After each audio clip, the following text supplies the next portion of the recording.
Ketika kita bicara regresi, maka yang ada di benak kita itu makanan apa sih, Pak?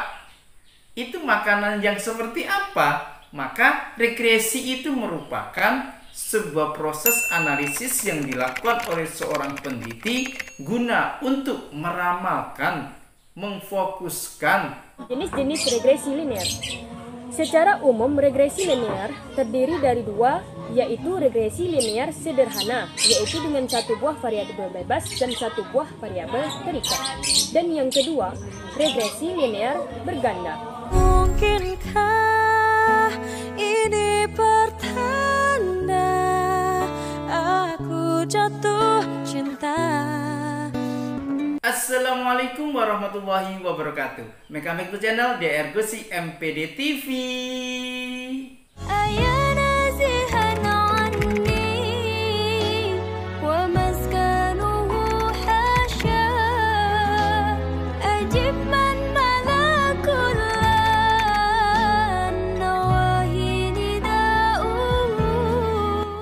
Mahasiswa-mahasiswi yang dirahmati oleh Allah Subhanahu wa Ta'ala, semoga sehat selalu dan dapat melaksanakan aktivitas sehari-hari di rumah masing-masing.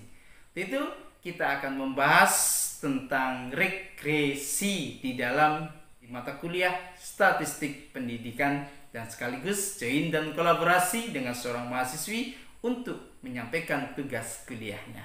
Bismillahirrahmanirrahim. Assalamualaikum warahmatullahi wabarakatuh. Saya Jihan Natasha, mahasiswi Sekolah Tinggi Agama Islam Sultan Syarif Hasanuddin. Di video kali ini, saya akan memenuhi tugas mata kuliah Statistik Pendidikan yang diampuh oleh Dr. Iwan Agus Supriyono.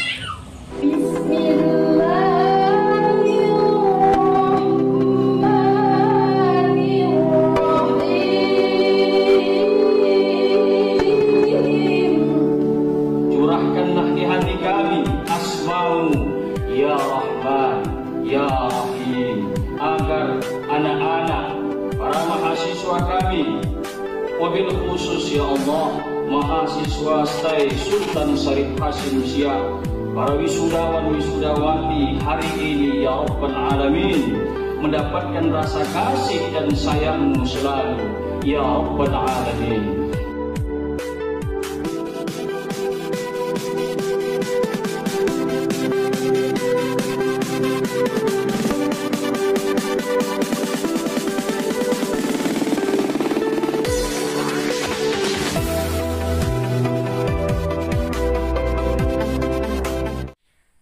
Kita bicara regresi, maka yang ada di benak kita itu makanan apa sih, Pak?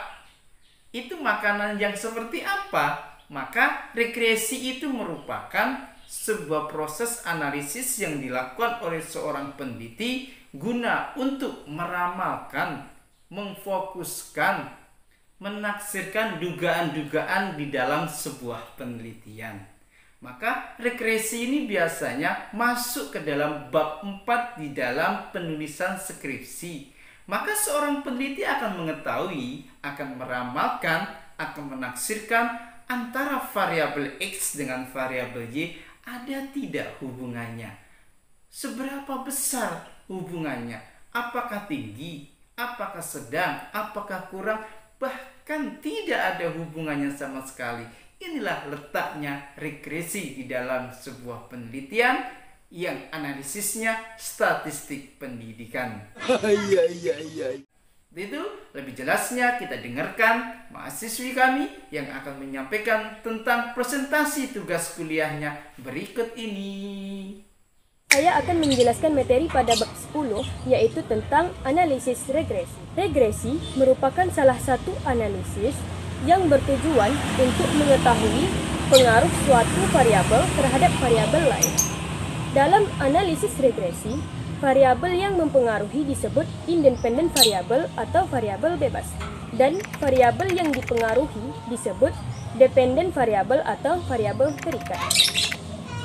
Sir Francis Galton tahun 1822 sampai 1911 memperkenalkan model peramalan, penaksiran atau pendugaan yang selanjutnya dinamakan regresi, sehubungan dengan penelitiannya terhadap tinggi badan manusia.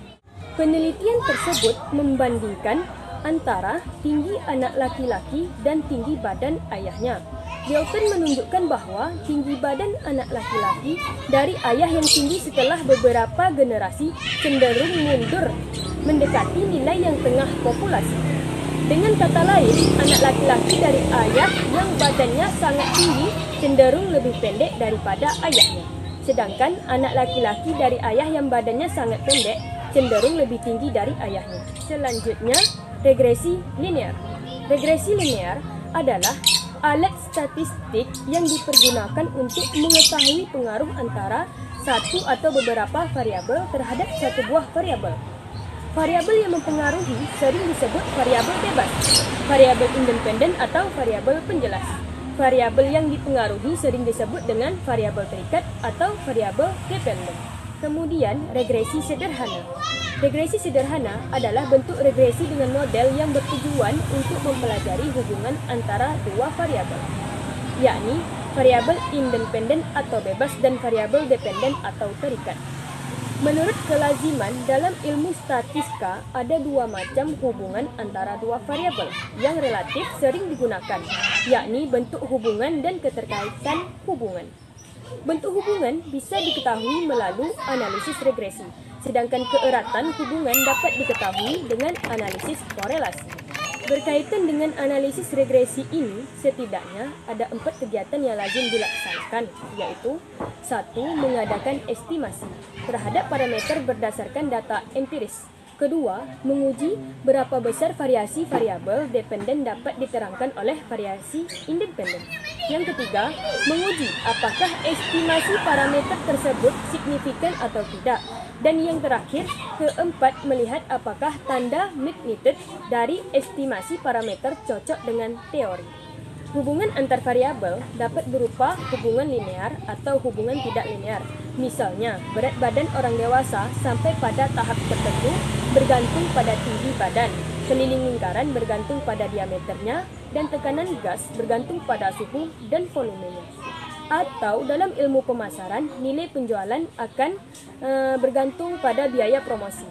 Hubungan-hubungan itu bila dinyatakan dalam bentuk matematis akan memberikan persamaan-persamaan tertentu. Selanjutnya, jenis-jenis regresi linear. Secara umum, regresi linear terdiri dari dua, yaitu regresi linear sederhana, yaitu dengan satu buah variabel bebas dan satu buah variabel terikat. Dan yang kedua, regresi linear berganda, dengan beberapa variabel bebas dan satu buah variabel terikat. Kemudian, kegunaan analisis regresi.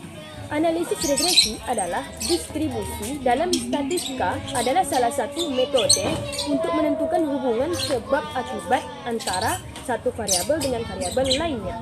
Lalu, analisis korelasi digunakan untuk mengukur tingkat kedekatan atau closeness hubungan antar variabel-variabel. Dengan kata lain, analisis regresi mempertanyakan pola hubungan fungsional, sedangkan analisis korelasi mempertanyakan kedekatan hubungan antara variabel-variabel. Analisis regresi lebih akurat dalam melakukan analisis korelasi, karena pada analisis itu kesulitan dalam menunjukkan slope atau tingkat perubahan suatu variabel terhadap variabel lainnya dapat ditentukan.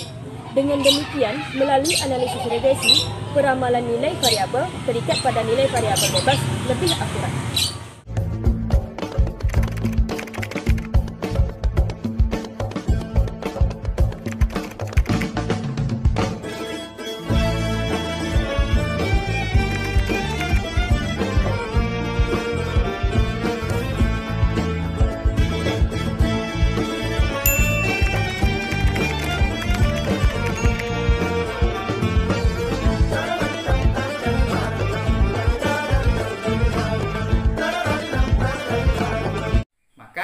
Dengan memahami regresi, kita dapat melaksanakan analisis data, penelitian di bab 4 di dalam menyelesaikan tugas akhir kita, skripsi, tesis, maupun disertasi.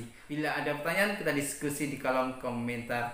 Bila taufiq wal hidayah, waridu wal inayah, fastabiqul khairat, wa huwa muwaffiq ila aqwamit thoriq. Wassalamualaikum warahmatullahi wabarakatuh.